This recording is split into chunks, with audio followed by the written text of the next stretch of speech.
अजीज हमवतनों, आप तैयारी करें कि ये चंद हफ्तों में 15 दिन बाद मजीद आपके ऊपर पेट्रोल और डीजल बॉम्ब दागेंगे और हर 2 हफ्ते बाद ये दागेंगे और ये कहेंगे कि जी बैनुल अक़वामी दुनिया में तेल और डीजल की कीमतें जो हैं वो ज्यादा हो रही हैं। ऐसी कोई बात नहीं है।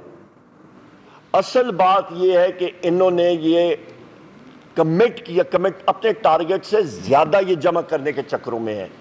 वजह इनकी जेब गरीब अवाम की, इनके हाथ गरीब अवाम की जेबों में जा रहे हैं। जिस तरह एक आपका वो पिक पॉकेट को क्या कहते हैं, अपना है जेब कुतरा, जेब तराश।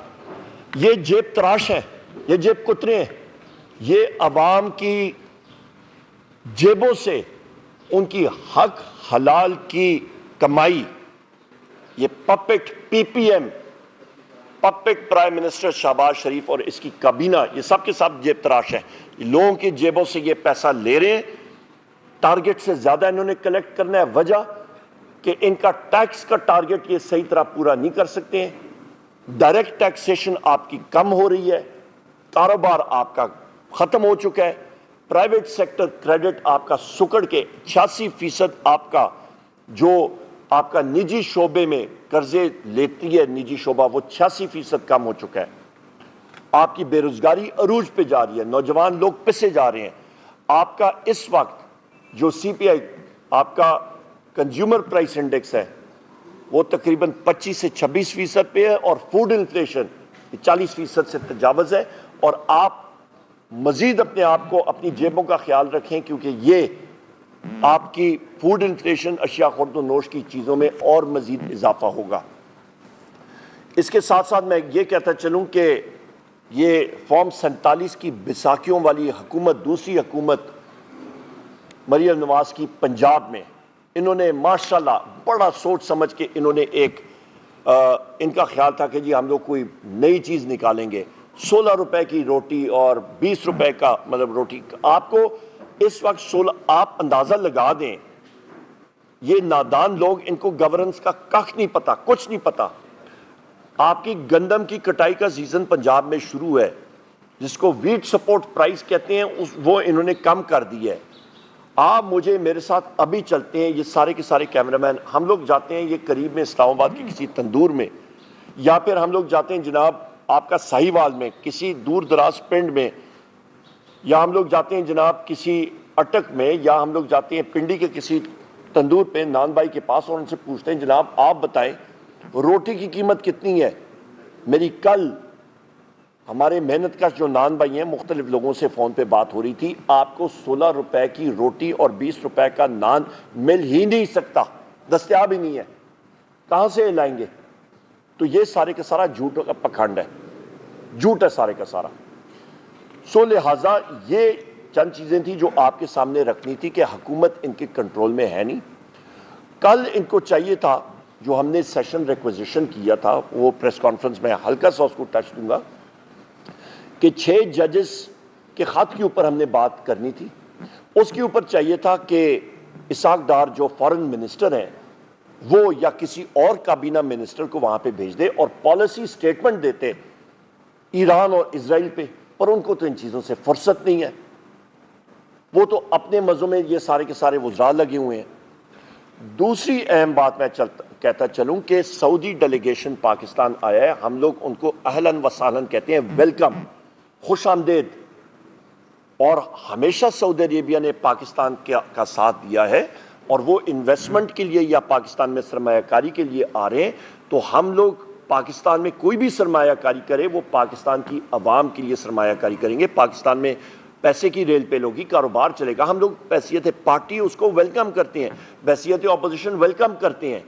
पर यहाँ पे एक मसला है ये ख़वातीन हज़रात कि यहाँ पे जिस मुल्क में बिजनेस, इंटरनेशनल बिजनेस में पहले चैप्टर में पढ़ाया जाता है कि जिस मुल्क में आप सरमायाकारी के लिए जाएंगे वहाँ पे आप देखें कि आपका रूल ऑफ लॉ है कि नहीं है, आइन और कानून की बालादस्ती है या नहीं है।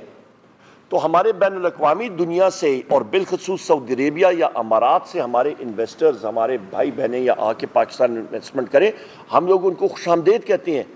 और या वो खुदा न खास्ता या यहाँ पे माहौल देखते हैं कि यहां पे रूल ऑफ लॉ नहीं है, आइन और कानून का फुकदान है, तो वो गलती ये फॉर्म 47 की बैसाखियों वाली हुकूमत की है कि इन्होंने आइन और कानून के परखचे उड़ा दिए हैं। जिस मुल्क में जज साहिबान ये खत लिखें कि इंटेलिजेंस के ऑपरेटिव्स आके हम पे प्रेशर डाल रहे हैं कि कैदी नंबर 804 वजीर आजम पाकिस्तान इमरान खान साहब, बुशरा बीबी, शाह महमूद कुरैशी साहब, चौधरी परवेज इलाही साहब, हमारी खवातीन जो पाबंद सलासल हैं, हमारे मर्द हजरात पाबंद सलासल हैं, हमारे 106 हजरात जो मिलिट्री कोर्ट्स में हैं, उनके केसेस के ऊपर वो असर अंदाज हो, तो इन्वेस्टर जो है खवातीन हजरात वहां से फिर वो 10 बार सोचता है। तो गलती हमारे हुक्मरानों की है, इस वक्त इन्वेस्टर्स की नहीं है।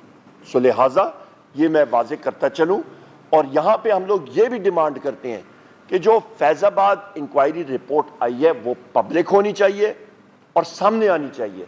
इसको किसी फाइल में बंद करके अलमारी में बंद ना करें, पब्लिक करें उस चीज को। और एक और अहम बात कि भावल नगर का जो इंसिडेंट हुआ है जिसमें पुलिस और फौज मुलवस थी, दोनों आपस में उनका गुथम गुथम हुए, लिहाजा वो इंक्वायरी रिपोर्ट एक जज साहब उनके जेर साया या उनकी निगरानी में होनी चाहिए। दूध का दूध पानी का पानी होना चाहिए, और जो लोग उसमें कसूरवार हैं उनको कैफर किरदार तक पहुंचाना चाहिए। यहां पे मैं ख्वाजा आसिफ की स्टेटमेंट पढ़ रहा था कि पुलिस के लोग, पंजाब पुलिस के लोग, ओ भाई आपने ही इस चीज पे बुरी आदत पे डाली है ना पंजाब पुलिस को, कि वो पुलिस फोर्स नहीं रही। वो जिस तरह चोर डकैत किसी के घर में जाते हैं रात के अंधेरे में दीवार में फ्लांग के बगैर वारंट के, तो उसी तरह वो एक घर में गए बगैर वारंट के। तो वो ख्वाजा आसिफ के बकौल के जी पंजाब पुलिस बगैर वारंट के गई और ये सारा सिलसिला हुआ।